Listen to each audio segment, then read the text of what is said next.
만약에 여러분들이 진짜 불교를 제대로 공부를 한다면, 바른 수행자라면 첫째 뭐가 바뀌기 시작하냐면 상대방을 원망하거나 너 때문에 그래라고 여기거나 너만 바뀌면 내가 참 행복할 텐데.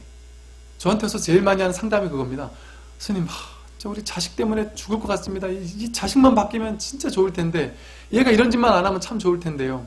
얘가 공부만 좀 하면 좋을 텐데요. 내 아내가 문제입니다. 아내만 바뀌면 좋을 텐데요. 남편이 술만 안 먹으면 괜찮겠는데요. 이렇게 얘기를 하는데, 저한테 와서 또 스님들에게 가서 상담하는 모든 분들은 그 스님과 별로 관계가 안 좋을 수도 있습니다. 왜냐하면 모든 스님들은 본질적인 깨우침을 주거든요. 즉, 그래요? 그럼 그분을 어떻게 하면 바꿀 수 있을까요? 그분한테 이렇게도 한번 해보시죠? 저렇게도 한번 해보시죠? 이렇게 하지 않습니다. 당신이 바뀌어야 됩니다 라고 항상 얘기를 합니다. 언제나 당신이 바뀌어야지만 된다라고 얘기를 해요. 그러니까 이분 입장에서는 억울한 거예요. 나는 문제가 없고 저 사람이 문제가 있는데 왜 내가 바뀌어야 됩니까? 그 사람이 나쁜 놈이고 나는 착한 사람이라 할지라도 내가 바뀌어야 됩니다. 그 상대방이 만약에 바뀌어야 된다고 믿는다면 어떤 일이 벌어지냐면, 이 세상에 부조리한 사람, 나쁜 사람, 온갖 악행을 하는 사람들은 이 세상에 정말 많죠. 그죠? 그 사람을 전부 다 바꾸기 전에는 우리는 죽을 때까지 행복해질 수 없는 사람이라는 얘기와 똑같아요. 이 세상 사람들을 전부 다 바꾸고 나서 그 다음에 내가 행복해진다? 그건 있을 수가 없습니다. 부처님은 깨달음을 얻고 났더니 세상 사람들은 그대로 괴로워하지만 당신은 완전히 해탈자제한 거란 말이에요. 내 마음을 깨달으면 이 모든 것이 꿈인 줄 알기 때문에 그렇습니다.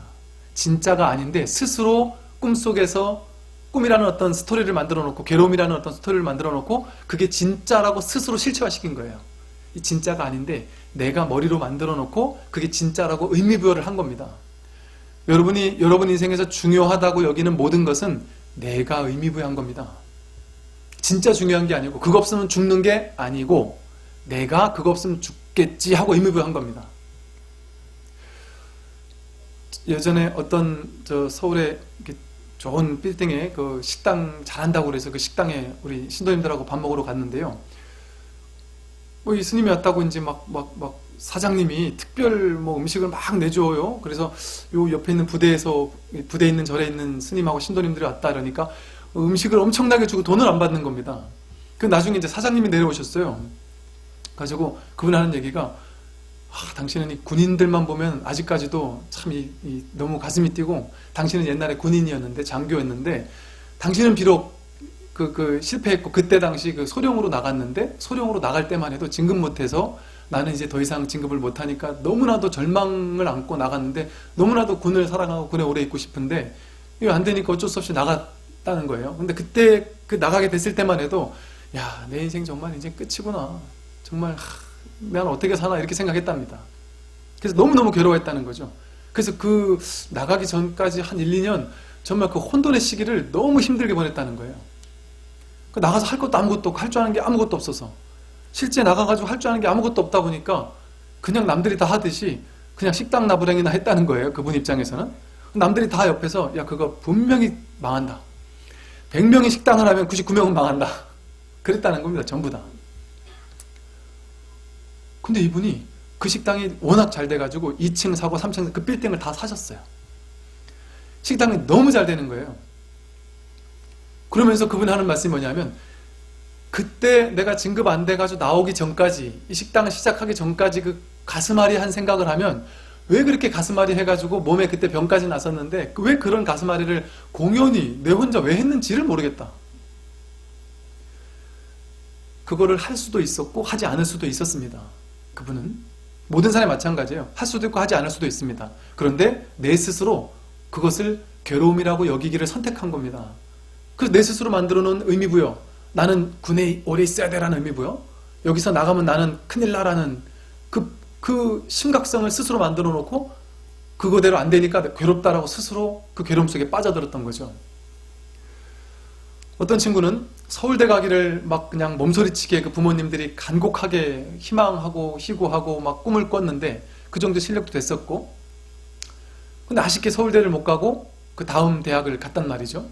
너무너무 괴로웠고, 자기보다 못한 친구들도 서울대를 막 간 친구들이 많았고, 그 부모님들이 워낙 뭐 쟁쟁하신 분들이시라 우리 집안에 이런 대학을 간, 이런 낮은 대학을 간 애는 없었다 뭐 이러면서 막 그런 친구가 있었는데, 그 친구는 그 대학에서, 그 대학에 내가 만날 수 있는 아주 귀인들, 내 인생을 놀랍게 뒤바꿀 수 있는 놀라운 귀인들을 그 대학에서 만나는 것이죠.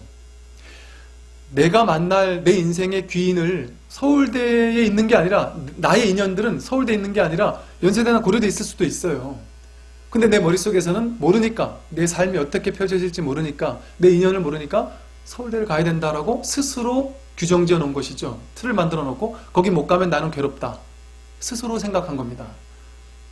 뭐가 내 인생을 행복하게 만들어줄지는 전혀 모르니까. 사실 여러분은 여러분 삶이 어떻게 펼쳐질지 압니까? 전혀 모릅니다. 내일 어떤 일이 생길지 아무도 알 수 없습니다. 여러분이 꿈꾸는 방향은 있어요. 내일은 이런 일이 벌어졌으면 좋겠고, 일주일 뒤는 이런 일이 벌어졌으면 좋겠고, 한 달 뒤, 1년 뒤에 나는 이런 사람이 되었으면 좋겠다라고 꿈꾸고 있는 게 있습니다. 그것이 정답일까요? 그것이 정답인지 아닌지는 결코 알 수 없습니다.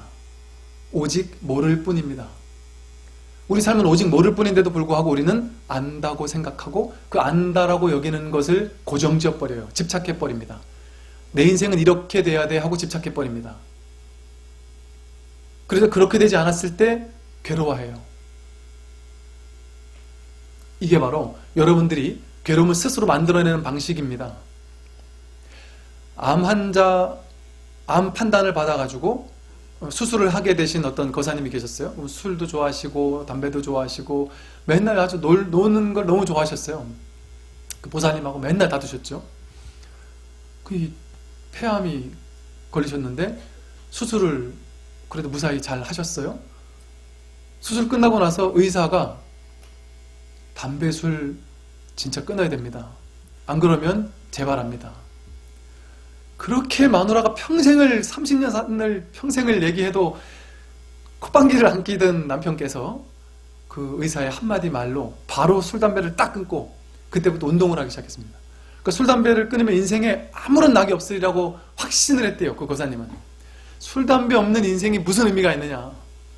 나는 돈 열심히 벌어가지고 남편하고 마누라하고 자식들한테 돈 갖다 주는 대신 내가 남은 돈 가지고 내가 술 먹고 담배 피우고 친구들하고 놀면서 어울려서 놀러 다니는 이 재미로 내 인생 사는데 술, 담배가 없는 인생은 무슨 의미가 있느냐라고 굳게 믿고 계셨는데, 그분이 그 이후에 이제 술, 담배를 못하게 되니까 할 게 없으니까 동호회 축구를 시작하시다가 또 그것만 하루 종일 축구만 할 수가 없으니까 뭐 또 이제 동사무소에서 뭐 서예도 배우고 뭐도 하고 막 이렇게 막 배우러 다니셨어요.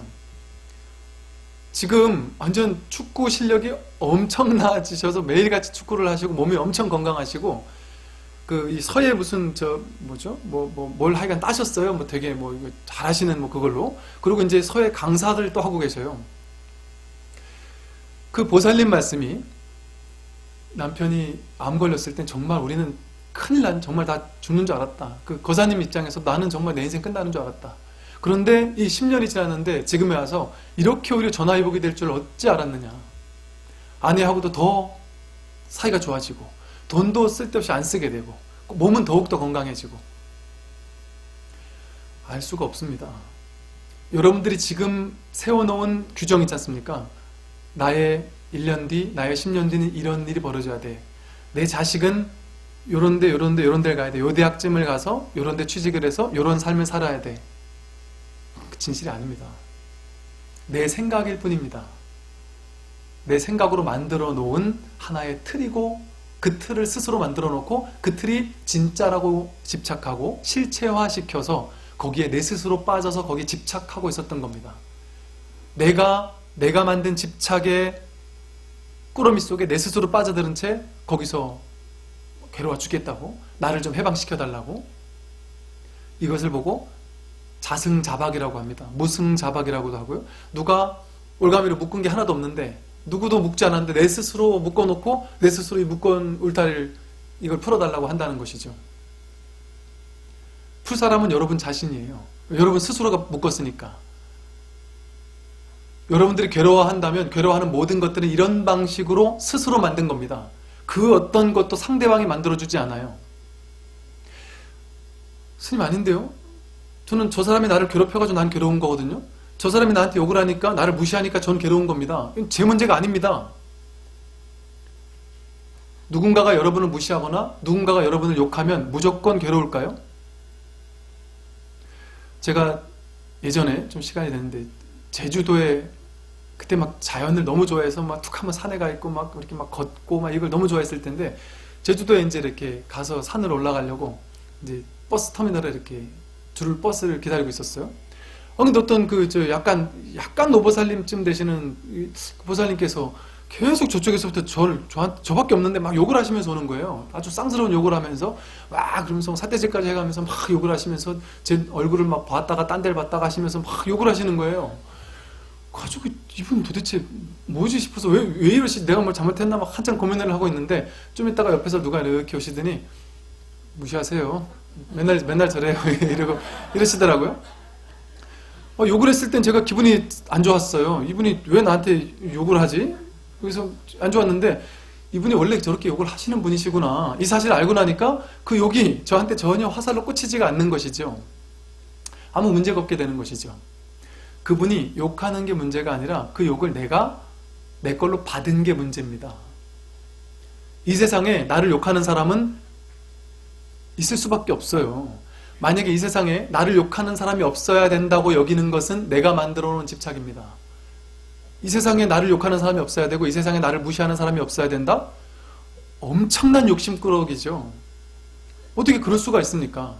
세상 사람들은 다 제각각 자기 개성이 있고 자기 생각이 있는데, 그 사람은 나를 욕할 수 있습니다. 상대방에게 나를 욕할 자유를 줘야 돼요. 그 사람 마음이니까. 나도 내 마음을 어쩌지 못하는데 상대방의 마음을 내가 어떻게 통제를 하겠습니까? 내가 상대방의 마음을 통제해야 한다고 여기는 그 내 마음이 문제인 것이죠. 그러니까 나를 일 못한다고 욕할 수 있습니다. 허용해줘야 돼요. 받아들여줘야 됩니다. 당연히 그런 사람 있죠. 일 못한다면 오케이, 나는 일 못하는 사람으로 살면 됩니다. 그걸 거부할 필요가 없어요.